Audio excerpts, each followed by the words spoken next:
Ассалаумағалейкум. Баяғыда мен бір мезгілде ауырдым да, Астанаға барып қаралдым. Сонда сол мезгілдерде маған сүйі болған бір балдар болды да. Аттарын айтпай ақ қояйын, түстерін түстемей ақ қояйын. Бірақ сол балдарға ризашылығым шексіз. Бәрі Атырау облысы Құрманғазы ауданының балдары ғой. Сондай жақсы балдар еді да. Телефон соғып тұратын еді деген сияқты. Единица салатын еді. Ауру бермесін. Осылай. Сол кезде мен ойлайтын, өмірмен қоштасам ба? Өмір деген қысқа ғой. Өмір деген қысқа ғой дептім ғой. Өмірден қысқа кеткен адамдар бар ғой. Өмір жолы. Ертерек көз жұмған барзақ әлеміне аттаған азаматтар бар, азаматшалар бар. Соларға ойланып қарап отырмын ғой жаңа. Мына қойдың басы асылып жатыр ғой. Соған қарап сол айтып қоямын да. Мен соларға мен ризашылығымды білдірдім екен. Иә. Қазір жекелеріне жазам. Жекелеріне жіберем сол балдардың. Бірақ мені осы қарап отырып, Facebook парақшамда, Instagram парақшамда. Мына TikTokқа салмаймын. Мына бан береді TikTokқа, мына өрт. Жаман суреттер салсаң, TikTok бан береді, 2 аккаунт жоғалып қалды. Сол маған сүйеу болған бағана. Даже келген азаматтар бар. Атырау қаласында жаттым ғой. Астанаға кеттім, Атырауға келдім. Жандосым, Артур, Болатбек, Алмас, Ерболат, Нұрлан,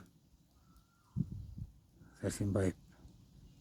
Тағы бір шама адамдар келіп бар ғой. Бірақ телефонмен қаз болады ғой азаматтар. Соққын келсе, звондаған келсе, телефон көтермейді, сообщение жазып жіберсең білгің келмейді.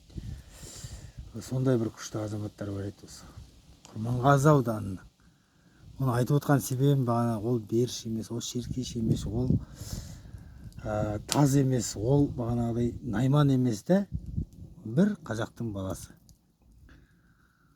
Солай түйіндегім келеді сөздің түйіні.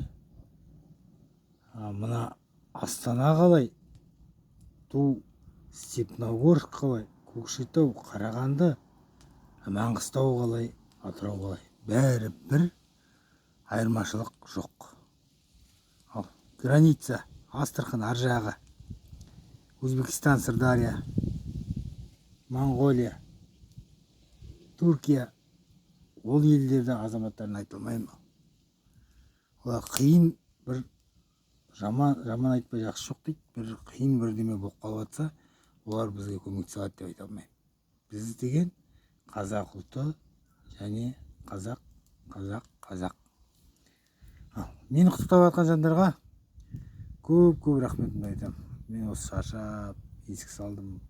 Тұрғым келіп тұрған жоқ, тұрайын жақсы. Бірақ мына отты енді Facebookқа саламын. Жақындап келе жатыр. Дұрыс салған жоқ мұны. Дұрыс алып келейін. Еліміз аман, жұртымыз тыныш болсын, амандықта болайық. Есік салдым. Есік подарит етті маған туған күніме.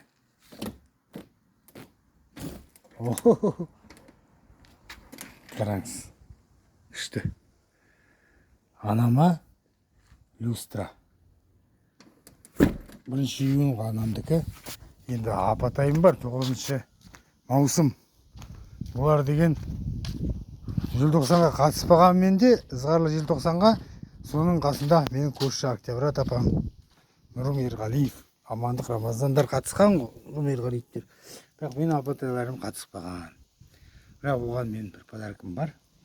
Оған әлі айтқан жоқпын, сыйлығымды беремін, келгесін. Амандықта болайық, еліміз аман, жұртымыз тыныш болсын. Сол мені ойлап, маған әлде сол хабарласатын балдар бар. Ол мына